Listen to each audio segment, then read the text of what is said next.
जिस लिपि में यह लेख छपा है उसे हम नागरी या देवनागरी लिपि कहते हैं।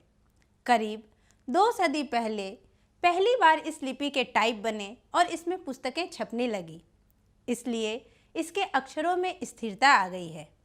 हिंदी तथा इसकी विविध बोलियां देवनागरी लिपि में लिखी जाती है। हमारे पड़ोसी देश नेपाल की नेपाली यानी खुशकुरा व नेवारी भाषाएं भी इसी लिपि में लिखी जाती हैं। मराठी भाषा की लिपि देवनागरी है। मराठी में सिर्फ एक अतिरिक्त अक्षर है ल। हमने देखा है कि प्राचीन काल में संस्कृत व प्राकृत भाषाओं में यह ध्वनि थी और इसके लिए अनेक अभिलेखों में अक्षर मिलता है। देवनागरी लिपि के बारे में एक और महत्वपूर्ण तथ्य यह है कि संसार में जहाँ भी संस्कृत प्राकृत की पुस्तकें प्रकाशित होती हैं वे प्रायः देवनागरी लिपि में ही छपती हैं। वैसे विदेशों के कुछ पंडित और उनका अनुकरण करते हुए कुछ भारतीय पंडित भी ऊपर नीचे कुछ चिन्ह जोड़ते हुए रोमन अक्षरों में भी संस्कृत प्राकृत के उद्धरण एवं ग्रंथ छपवाते हैं। गुजराती लिपि देवनागरी से अधिक भिन्न नहीं है। बंगला लिपि प्राचीन नागरी लिपि की पुत्री नहीं तो बहन अवश्य है। हाँ, दक्षिण भारत की लिपियां वर्तमान नागरी से काफ़ी भिन्न दिखाई देती हैं, लेकिन यह तथ्य हमें सदैव स्मरण रखना चाहिए कि आज कुछ भिन्न से दिखाई देने वाली दक्षिण भारत की ये लिपियां जैसे तमिल, मलयालम और तेलुगु, कन्नड़ भी नागरी की तरह प्राचीन ब्राह्मी से ही विकसित हुई हैं। निबंध के पहले अनुच्छेद में लेखक कहते हैं कि करीब 2 सदी पूर्व पहली बार देवनागरी लिपि के टाइप निर्मित हुए और पुस्तकें छपने लगी। हिंदी तथा हिंदी की विविध बोलियों की लिपि भी देवनागरी है। लेखक ने जो यह निबंध लिखा है वह भी नागरी लिपि में है। तमिल, मलयालम, तेलुगु एवं कन्नड़ की लिपियों में भिन्नता दिखाई पड़ती है, लेकिन ये लिपियाँ नागरी की तरह प्राचीन ब्राह्मी लिपि से ही विकसित हुई हैं। लेखक ने गुप्तकालीन ब्राह्मी लिपि तथा बाद के सिद्धम लिपियों से देवनागरी लिपि का संबंध बताया है। आइए इस अनुच्छेद के कुछ महत्वपूर्ण बिंदुओं को देखें। आप महत्वपूर्ण बिंदुओं को देख सकते हैं इस अंश के। नागरी लिपि लेख नागरी लिपि में लिखित है, यानी लेखक ने जो यह नागरी लिपि लिखा है, लेख जिसे हम पढ़ रहे हैं, वह नागरी लिपि में लिखा गया है। दूसरा, नागरी लिपि के टाइप 2 सदी पूर्व बने। आगे देखिए, गुजराती लिपि देवनागरी से मिलती जुलती है। बंगला लिपि प्राचीन नागरी लिपि की बहन है, यानी इसमें नज़दीकी का संबंध है। मराठी में सिर्फ एक अतिरिक्त अक्षर है, ये आप देख सकते हैं, जिसकी ध्वनि है ल। लिपि और भाषा आप देखिए, देवनागरी लिपि से विकसित हुई भाषाएं हैं हिंदी, मराठी, नेपाली, संस्कृत आदि, और ब्राह्मी जिन्हें प्राचीन ब्राह्मी लिपि से विकसित हैं तमिल, मलयालम, तेलुगु, कन्नड़। आगे के अंश में अब हम पढ़ेंगे। अभी कुछ समय पहले तक दक्षिण भारत में पोथियां लिखने के लिए नागरी लिपि का व्यवहार होता था। दरअसल नागरी लिपि के आरंभिक लेख हमें दक्षिण भारत से ही मिले हैं। दक्षिण भारत की यह नागरी लिपि नंदी नागरी कहलाती थी। कोंकण के शिलाहार, मान्यखेट के राष्ट्रकूट, देवगिरी के यादव तथा विजयनगर के शासकों के लेख नंदी नागरी लिपि में हैं। पहले पहल विजयनगर के राजाओं के लेखों की लिपि को ही नंदी नागरी नाम दिया गया था। दक्षिण भारत में तमिल, मलयालम और तेलुगु, कन्नड़ लिपियों का स्वतंत्र विकास हो रहा था। फिर भी दक्षिण भारत में अनेक शासकों ने नागरी लिपि का इस्तेमाल किया है। राजराज व राजेंद्र जैसे प्रतापी चोल राजाओं, जो कि 11वीं सदी के थे, उनके सिक्कों पर नागरी अक्षर देखने को मिलते हैं। 12वीं सदी के केरल के शासकों के सिक्कों पर वीर केरल जैसे शब्द नागरी लिपि में मिलते हैं। सुदूर दक्षिण से प्राप्त वर्गुण का पलियम तामपत्र, जो कि 9वीं सदी का है, नागरी लिपि में है। इतना ही नहीं, श्रीलंका के पराक्रम बाहु, विजय बाहु, जो कि 12वीं सदी में थे, आदि शासकों के सिक्कों पर नागरी अक्षर देखने को मिलते हैं। दूसरी ओर उत्तर भारत में अल्पकाल के लिए इस्लामी शासन की नींव डालने वाले महमूद गजनवी, 11वीं सदी के पूर्वार्ध में उनका समय है, उनके लाहौर के टकसाल में ढाले गए चांदी के सिक्कों पर भी हमने नागरी लिपि के शब्द देखा है। इन सिक्कों पर एक तरफ कुफी लिपि में कलमा अंकित है तो दूसरी तरफ नागरी लिपि में अंकित है अव्यक्त मेकम मुहम्मद अवतार नृपति महमूद।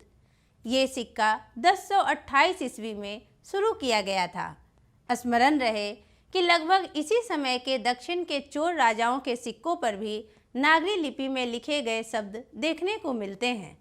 महमूद गजनवी के बाद के मोहम्मद गौरी, अलाउद्दीन खिलजी, शेरशाह आदि शासकों ने भी अपने सिक्कों पर नागरी शब्द खुदवाए हैं।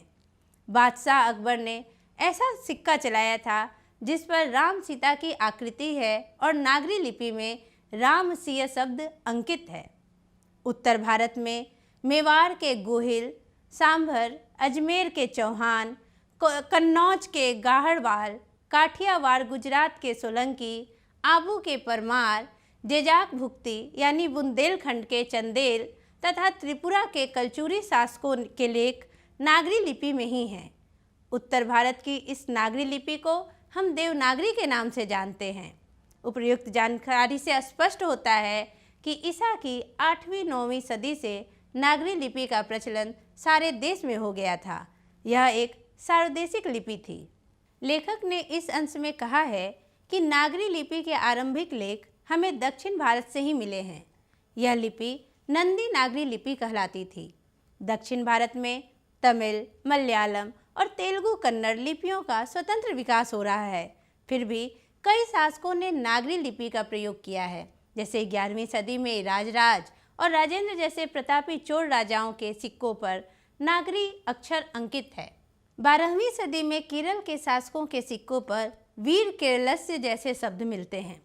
इसी प्रकार 9वीं सदी के वर्गुन का पलियम तामपत्र नागरी लिपि में है, तो 11वीं सदी में इस्लामी शासक की नींव डालने वाले महमूद गजनवी के चांदी के सिक्कों पर भी नागरी लिपि के शब्द मिलते हैं। गजनवी के बाद मोहम्मद गौरी, अलाउद्दीन खिलजी, शेरशाह आदि शासकों ने भी सिक्कों पर नागरी शब्द खुदवाए हैं। अकबर के सिक्कों पर तो नागरी लिपि में रामसी शब्द ही अंकित है। तात्पर्य है कि नागरी लिपि का प्रचलन ईसा की 8वीं-9वीं सदी से ही आरंभ हो गया था। इस अनुच्छेद के कुछ महत्वपूर्ण बिंदुओं को हम इस प्रकार देख सकते हैं। दक्षिण भारत की नागरी लिपि को ही नंदी नागरी लिपि कहते हैं। उत्तर भारत की नागरी लिपि देवनागरी। सर्वप्रथम विजयनगर के राजाओं के लेखों की लिपि नंदी नागरी कहलाई। ये कुछ महत्वपूर्ण बिंदु हैं, आप देख सकते हैं। दक्षिण भारत में नागरी लिपि नंदी नागरी यानी जिसे हम कहते हैं, उसके लेख 8वीं सदी से मिलते हैं। उत्तर भारत में नागरी लिपि में लेख 9वीं सदी से मिलते हैं, यानी 8वीं-9वीं सदी से सारे देश में नागरी लिपि प्रचलित हो चुकी थी। निबंध के अनुच्छेद में आपने देखा और सुना भी कि लिपि, लेख और उनके क्षेत्रों की बात की गई है। मैंने इसे वर्गीकृत किया है ताकि आप अच्छी तरह से समझ सकें। नंदी नागरी लिपि में कोंकण के शिलाहार के लेख मिलते हैं। मान्यखेट यानी राष्ट्रकूट में के जो लेख है वे भी नंदी नागरी में मिलते हैं। देवगिरी के यादवों के यहाँ विजयनगर के शासकों के लेख भी नंदी नागरी में मिलते हैं।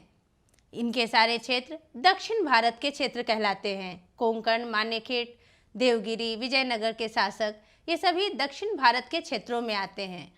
यदि हम नागरी लिपि की बात करें तो नागरी लिपि में मेवाड़ के गुहिलों के यहाँ के लेख मिलते हैं। गुजरात के सोलंकियों के लेख भी नागरी लिपि में मिलते हैं। परमार यानी आबू और चौहान, चंदेल बुंदेलखंड, कलचुरी वंश यानी त्रिपुरा, इनके लेख भी नागरी लिपि में मिलते हैं। ये सारे उत्तर भारत के क्षेत्र हैं। मेवाड़, गुजरात, आबू, बुंदेलखंड और त्रिपुरा। आगे हम देखें, नागरी लिपि में सिक्कों की भी बात की गई है कि सिक्कों पर नागरी लिपि में जो अंकित हैं शब्द वे कहाँ कहाँ मिलते हैं। तो दक्षिण भारत में यदि हम जाएं, दक्षिण भारत में देखें तो चोल राजाओं के शासनकाल में यानी 11वीं सदी में उनके सिक्कों पर नागरी लिपि के लेख मिलते हैं, शब्द मिलते हैं। केरल के पराक्रम बाहु, विजय बाहु, इनके यहाँ भी इनके सिक्कों पर नागरी लिपि के शब्द अंकित हैं। श्रीलंका में भी जाइए, 12वीं सदी में वहाँ आपको नागरी लिपि में शब्द मिलेंगे, सिक्कों पर अंकित वो होंगे। ये क्षेत्र दक्षिण भारत के कहलाते हैं।